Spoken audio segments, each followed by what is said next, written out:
Okay, so today we're going to focus on two different types of drills, predictive agility and reactive agility. Hannah's going to go over some different drills of changing direction when it relates to agility. When we look at risk of injury for lower extremities such as the knee, besides previous injury being a risk factor, we look at non-impact injuries which we can help mitigate with by learning how to change direction and absorbing force when we do that change of direction. Hannah's going to go ahead and start at the end of the turf here with our cones, and she's going to do what we call predictive agility. She's going to choose the direction. Yellow or white or orange, looking at the color of the cone, she's going to choose the direction she's going to go. Go ahead. So she's picking right, picking left, little stutter step, back and forth. And that's predictive. So she's choosing the direction on this. Our next one, we're going to do a predictive agility with a cue. We're going to use the soccer ball. She's going to start up down at the end of the turf. And she's going to set up the position. I'm just going to use the ball as a cue, and she's going to return it back to me. Go ahead.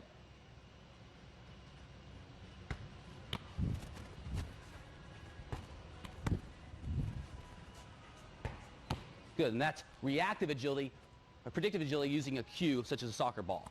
Our next drill, we're going to do reactive agility. This time, I'm not going to use a cue yet. I'm going to just call out a color of a cone. So starting again at the end of the turf, go ahead. Orange, red, yellow. And that's reactive agility. Our last drill is our most advanced drill. It's a reactive agility with a cue. So this time I'm going to call out the color and put out the cue, which is our soccer ball, to Hannah. This is where we find that most athletes have issues with changing direction, but also they're not thinking about their legs now. They're not thinking about absorbing or changing direction. This is where we see some risk potentially for lower extremity injury. All right, so this is our last drill here. So Hannah's going to come towards the cones, and orange,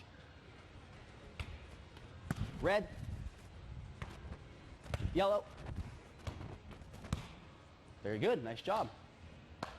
So Hannah, since we have her here, and she's a doctor of physical therapy student, but she's a certified strength conditioning specialist as well. So she's a strength conditioning coach.